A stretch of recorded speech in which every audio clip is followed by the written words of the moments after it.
Obrigado, senador. Quero agradecer também à senadora Ana Rita pelo convite, pela abertura do espaço aqui na comissão. Cumprimento também aos outros membros aqui da mesa. Eu quero começar falando sobre o movimento Passe Livre. Como o próprio senador falou, um dos princípios basilares do movimento Passe Livre é a horizontalidade. E, na verdade, a gente chega a dizer, senador, que o movimento não tem líderes. Todos nós buscamos que todos sejam militantes de forma igual, inclusive exercendo e exercitando a capacidade de liderança de todos, sempre, de todos e de todas. O movimento Passe Livre existe há cerca de 10 anos, quase já. Já tem mobilizações, já teve grandes mobilizações em Florianópolis, em Salvador. Aqui no Distrito Federal também tivemos um grande ciclo de mobilizações, que foi muito importante para nós. Aqui no Distrito Federal já conquistamos, através das lutas, através da luta nas ruas, o Passe Livre estudantil.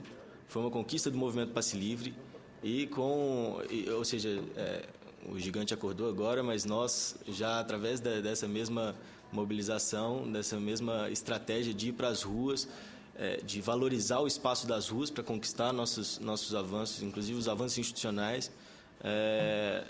Aqui no Distrito Federal nós já conquistamos utilizando esse método, então para nós é muito bom que isso esteja acontecendo de forma mais ampla, na verdade, no Brasil. O movimento Passe Livre ele se organiza de forma federativa. Então, eu sou militante do movimento Passe Livre aqui do Distrito Federal. É uma organização nacional, existem mais de 10 cidades hoje, só que eu não falo pelo movimento Passe Livre de São Paulo. O movimento Passe Livre de São Paulo, que fez as mobilizações de São Paulo, tem as posições do movimento de São Paulo. Nós fazemos parte do mesmo movimento, temos princípios basilares comuns, mas eu deixo claro aqui que as manifestações de São Paulo, que tiveram maior repercussão e tiveram maior protagonismo, inclusive, do MPL de São Paulo, eu não estou falando por eles, então isso é importante deixar claro. Eu vou fazer aqui, como o objetivo é fazer uma análise a partir dos olhares da juventude, eu não vou limitar minha fala à defesa do nosso projeto, que é a Tarifa Zero. Quero aproveitar para fazer uma análise que foi mediada com o movimento, foi mediada com outros movimentos, inclusive toda essa produção de análise sobre o que está acontecendo no Brasil tem acontecido no site que é o tarifazero.org. Quem quiser acessar, pode acessar. A gente está fazendo análises importantes lá. Esse processo, como o próprio Murilo falou, é muito novo, então há uma dificuldade para nós mesmos, militantes, de compreendermos ao longo do processo o que está acontecendo. É tudo uma tentativa de síntese. Eu quero fazer a minha análise focando em como essas mobilizações elas representam uma luta mais geral pelo direito à cidade. Com essa análise eu quero focar em alguns pontos, inicialmente os pontos que iniciaram, que foi a luta contra o aumento de passagem e a luta questionando a realização, a forma como está sendo realizada foi realizada a Copa das Confederações e será realizada a Copa do Mundo no Brasil, a repressão policial e a luta pelo direito à rua como espaço de política, a internet como um espaço de mobilização, autoconvocação das massas e mediação com a realidade, com a mediação com o espaço da rua, e especialmente a rua como criadora de possibilidades. Então, uma das sínteses que esse processo de mobilização colocou, por exemplo, para nós foi muito importante, foi a conclusão de que a tarifa zero é possível, por exemplo, coisa que há poucos meses atrás era impensável. Como eu disse, essas manifestações começaram com dois principais focos. Lá em São Paulo, uma luta contra o aumento de tarifa. Essa luta ela está ligada a uma frustração de expectativas também, que está diretamente relacionada às mobilizações contra a Copa, porque uma das principais promessas que a realização da Copa no Brasil trouxe foi infraestrutura urbana, especialmente obras de mobilidade urbana. Boa parte dessas obras, VLT, VLP, corredor exclusivo, aqui no Distrito Federal, pelo menos, não aconteceram. Aqui no Distrito Federal, prometeram um VLT que não aconteceu, prometeram vários projetos que até agora não aconteceram. E, além dessa frustração de expectativas, há também uma crítica ao conceito. Ou seja, vamos melhorar a obra de infraestrutura? Vamos. Mas vamos melhorar para quem? Adianta melhorar a obra de infraestrutura se, com o aumento de passagens, restringe o número de usuários ou restringe a população que utiliza esses serviços? Dados do IPEA, que fez um estudo, se eu não me engano, no ano passado, sobre transporte público no Brasil, já dizia que 30% dos 20% mais pobres das regiões metropolitanas no Brasil não têm acesso a transporte público. Ou seja, se numa situação como essa, você ainda aumenta em 20 centavos a passagem, você está excluindo mais ainda a população.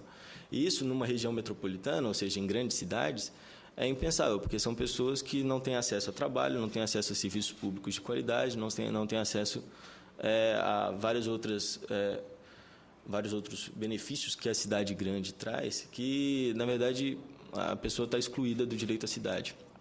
Então, a luta pela mobilidade urbana é uma luta pelo direito à cidade, é uma luta por usufruir de serviços públicos, é uma luta pelo trabalho, porque essas pessoas que não têm dinheiro, não têm recursos sequer para pagar a passagem de ônibus, não tem sequer como procurar emprego. Então, a vida dessas pessoas está extremamente limitada. Então, além de uma crítica à forma como está sendo realizada a gestão das cidades no Brasil hoje, há uma crítica do conceito que foi utilizado para a mobilidade urbana. Então, não adianta melhorar a infraestrutura, ou seja, melhorar a infraestrutura, melhorar o serviço é fundamental. Agora, é fundamental também repensar a forma como nós estamos vendo o transporte público no Brasil. Transporte público nós defendemos, e é o que tem crescido com essas mobilizações. Transporte público não é uma mercadoria, é um direito que deve ser garantido a toda a população.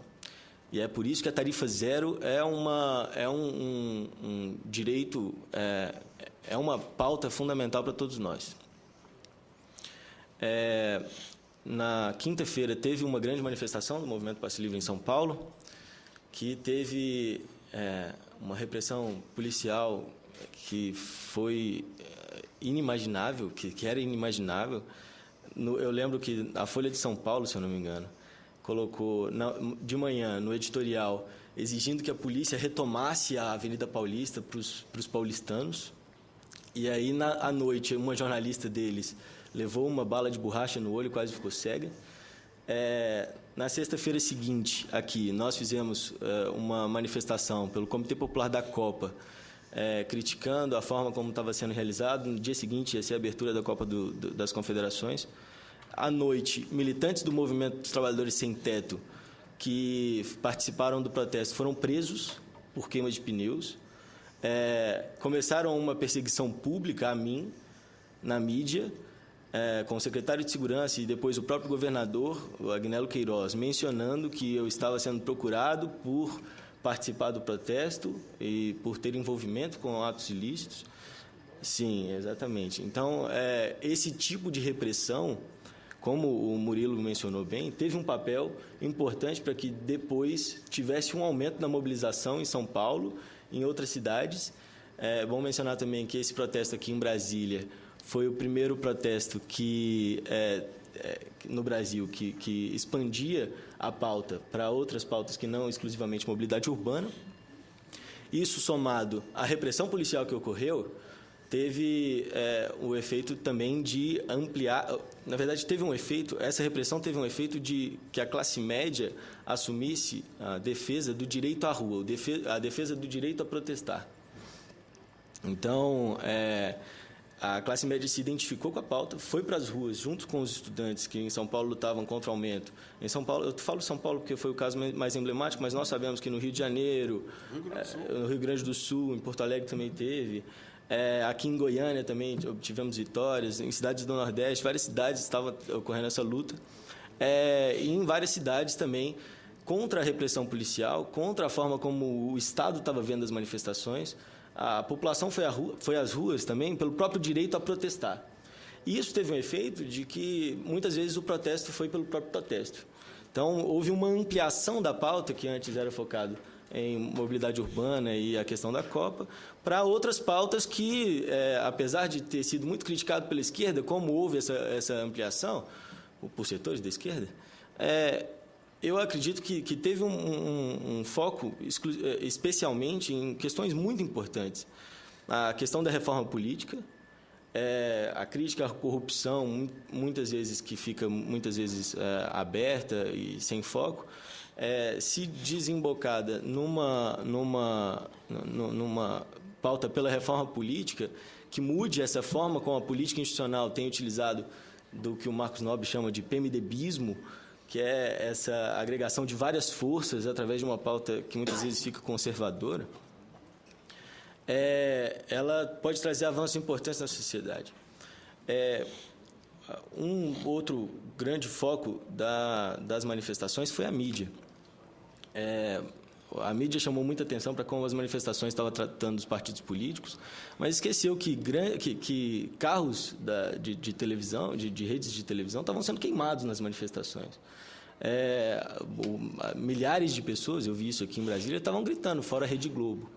Então, é importante ressaltar que há uma necessidade, há uma urgência da democratização dos meios de comunicação, e isso estava nas manifestações também. Isso é importante reconhecer.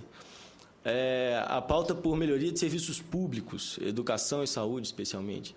É bom perceber que boa parte dessas pessoas que foi às manifestações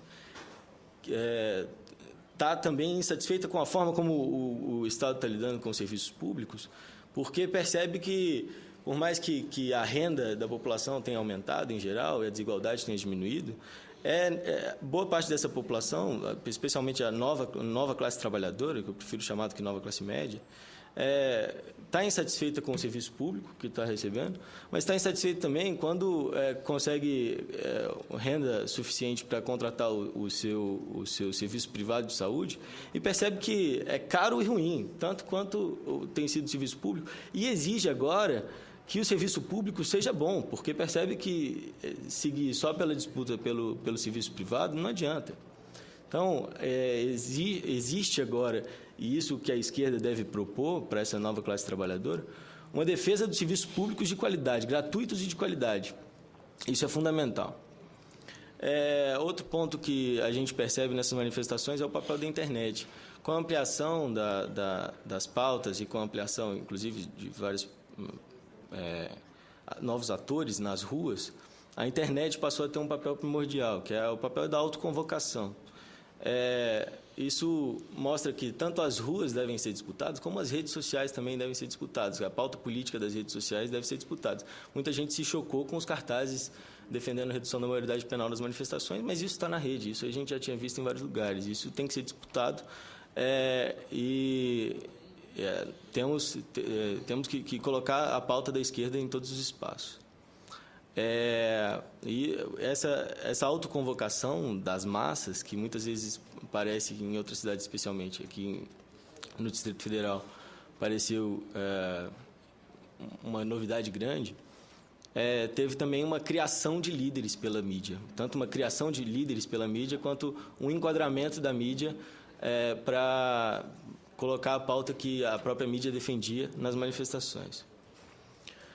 Agora, um ponto que eu quero ressaltar é como é importante que os movimentos sociais tenham voltado a ocupar as ruas.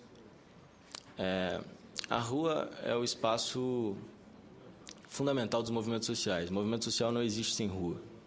Se o movimento social sai do espaço público de encontro, que é a rua na cidade, ele perde sua própria essência. Se o movimento social coloca preferencialmente sua forma de atuação em gabinetes e nas instituições, ele perde sua própria essência, porque perde o espaço de encontro. Perde o espaço de encontro.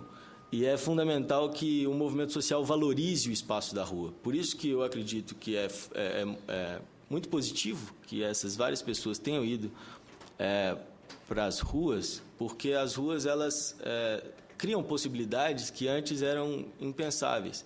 Eu falei aqui da tarifa zero, porque há poucos meses atrás eu participei de uma mesa, inclusive, e estava defendendo a pauta da tarifa zero, a gratuidade da mobilidade urbana para todos nas cidades. E isso era tratado como uma coisa realmente inimaginável, impensável, era um sonho irrealizável.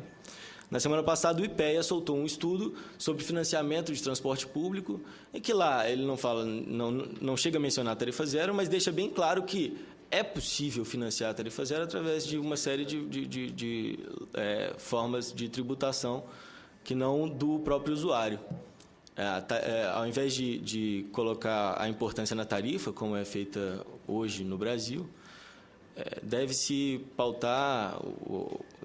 dar maior importância para os subsídios públicos, para o transporte público, porque esse é um direito fundamental e deixa claro que a resposta é política, ou seja, toda questão que era colocada sobre a tarifa zero, que era impossível porque não teria como ser pago, deixa bem claro que, na verdade, basta uma decisão política da sociedade a respeito do que é prioridade, pagar bilhões para trilhões para dívida pública ou garantir o acesso à cidade, o direito à cidade para as pessoas que hoje não têm esse acesso garantido. Então, a análise fundamental que eu quero tirar disso é justamente como a rua é importante para arejar a política na sociedade e que os movimentos sociais devem dar mais importância para a rua, como o movimento Passe Livre tem dado recentemente. É isso.